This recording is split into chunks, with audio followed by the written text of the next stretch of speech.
నా గతము ఇక్కడే, అట్లనే నా భవిష్యత్తు ఇక్కడనే. నేను ఇక్కడే చదువుకున్నా, గట్లనే ఇక్కడనే పెళ్లి చేసుకున్నా. ఏది ఏమైనా నేను అనుకున్నది చేస్తా. గీ మాటలు ఎవరన్నారు, ఎందుకన్నారు? మరే ఇక్కడ మంచేంది, చెడు ఏంది? నా గతం ఇక్కడ అట్లనే, నా భవిష్యత్తు ఇక్కడే. నేను ఇక్కడే చదువుకున్నా, అట్లనే ఇక్కడనే పెళ్లి చేసుకున్నా. ఏదేమైనా నేను అనుకున్నా చేస్తా. ఈ ముచ్చట అన్నది ఎవరో కాదు, వైఎస్ షర్మిలక్క. నేను ఎవరిని ఉద్దేశించి మాట్లాడలేదు. అట్లనే తప్పు చేసిల్లని ఎదురు తిరిగితే మాట్లాడితే దౌర్జన్యం అని ఎట్లా అయితే అని మంచిగున్నాను మందలిచ్చింది.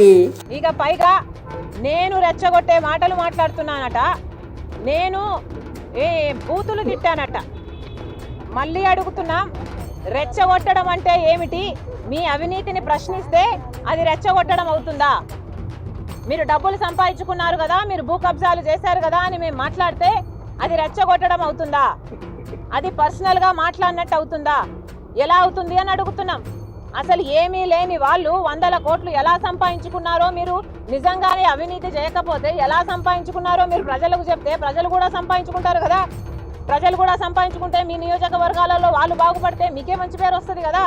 పోనీ అదైనా చేస్తున్నారా? మీరు ఎలా డబ్బులు సంపాదించారో అనేది చెప్తున్నారా? మీరు చెప్పే దమ్ము లేదు, కనీసం ఇచ్చిన వాగ్దానాలు నిలబెట్టుకునే దమ్ము లేదు.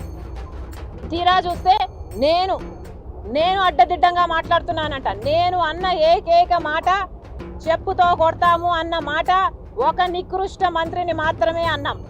అది కూడా మరదలు అని నన్ను అంటే, ఎవడ్రా నీకు మరదలు అని నేను రిటార్ట్ అయ్యి ఇంకొకసారి అలా మాట్లాడితే చెప్పుతో కొడతామని అన్నాం. ఏం తప్పు మాట్లాడాము అని అడుగుతున్నాం. ఆ నికృష్ట మంత్రి నన్ను అంత మాట అంటే తప్పులేదు, కానీ నేను మాత్రం చెప్పుతో కొడతాను అంటే తప్ప? ఇది ఎక్కడి న్యాయం అని అడుగుతున్నాం. అసలు ఇంతమంది ఉన్నారు కదా, మీ తల్లినో చెల్లినో ఇంత మాట అంటే ఎవరైనా ఊరుకుంటారా? ఎలా కనిపిస్తున్నామండి? ఒక మహిళననే కదా మాట్లాడుతున్నారు. సిగ్గుండే మాట్లాడుతున్నారా? నోరుందని ఏది పడితే అది మాట్లాడతారా? ఇక పైగా నేను మాట్లాడని అబాండాలు నా మీద వేస్తున్నారే మీరు. అసలు ఈరోజు అవసరం లేని టాపిక్ ఆంధ్ర వాళ్ళు వస్తున్నారు. ఆంధ్ర వాళ్ళ పెత్తనం ఏమిటి, ఇక్కడ నుంచి వెళ్ళిపోవాలి అని మాట్లాడుతున్నారే. అసలు కేటీఆర్ గారి భార్య ఎక్కడి నుంచి వచ్చింది? కేటీఆర్ గారి భార్య ఆంధ్ర ఆవిడ కాదా? ఇప్పుడు ఆవిడ అక్కడ ఆవిడ, ఇక్కడ ఆవిడ, ఎక్కడ బతుకుతుంది? ఎక్కడుందా బతుకు? ఏం మాట్లాడుతున్నారండి? మీ వీపు మీకు కనిపించదా? మేము చెప్తున్నామా మీకు విడాకులు తీసుకోండి అని? మేము చెప్తున్నామా మీకు? మీ లెక్కన మీరు మాటల ప్రకారము మీ నాయకుడే విడాకులు తీసుకోవాలి. ఎక్కడి నుంచో పెళ్లి చేసుకున్నాడు, తీసుకొచ్చాడు, భార్యను చేసుకున్నాడు, ఇక్కడ ఉంది, ఇక్కడ బతుకుతుంది ఆమెను మీరు గౌరవించినప్పుడు నన్ను కూడా గౌరవించాలి కదా. అంటే మీకో న్యాయం, పక్కనోడికో న్యాయమా? మీరు చేస్తే సంసారం, పక్కనోడు చేస్తే వ్యభిచారమా? ఇది ఎక్కడి న్యాయం అని అడుగుతున్నాం. ఆడపిల్ల పుట్టగానే ఆడపిల్ల అంటారు. ఎందుకంటారు ఆడపిల్ల అని? ఎందుకంటే ఇంకొక స్థానానికి చెందబోయే పిల్ల కాబట్టి అని. మీరందరూ ఉన్నారు, పెళ్లి చేసుకుంటారు, మా ఆవిడ అంటారు. మీ ఆవిడ ఎందుకంటారు? మీ ఆవిడ కాబట్టి కదా మీ ఆవిడ అంటారు. మీకు సొంతమని కదా మీరు అంటారు. ఏం మాట్లాడుతున్నారండి?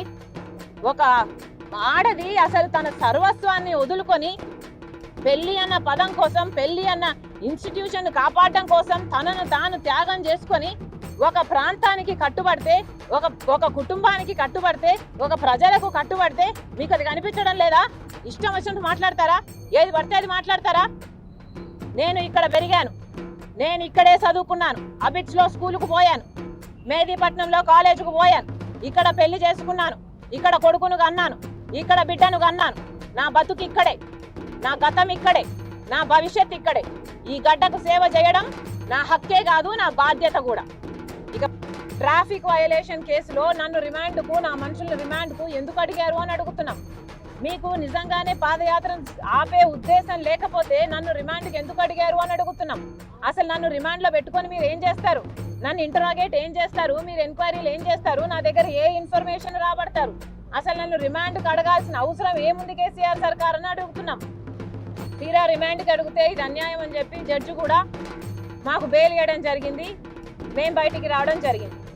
ఈరోజు ఈ విషయాలన్నిటినీ, పాదయాత్రను ఆపే ప్రయత్నం సర్కారు చేస్తుంది అన్న విషయాలను గవర్నర్ గారికి వివరించి, అసలు ప్రజాస్వామ్యం ఉన్న తీరుగా లేదు మన రాష్ట్రం అని వివరించి, కేసీఆర్ గారు ఒక డిక్టేటర్గా ఇక్కడ పాలిస్తున్నాడు, ఒక దొరలాగా పాలిస్తున్నాడు, వాళ్ళ సొత్తు అనుకుంటున్నారు తెలంగాణ, ఇవన్నీ వివరించడం జరిగింది. ఆయటంక నా గతం ఇక్కడ అట్లనే నా భవిష్యత్తు ఇక్కడే, నేను ఇక్కడనే చదువుకున్నట్లనే నేను ఇక్కడనే పెళ్లి చేసుకున్నా, ఇక్కడనే ఓ బిడ్డ కూడా జన్మనిచ్చిన, ఇక ఏదేమైనా ఇక్కడనే ఉంటా, ఎన్ని ఏమైనా సాధిస్తానన్నది వైఎస్ షర్మిలక్క.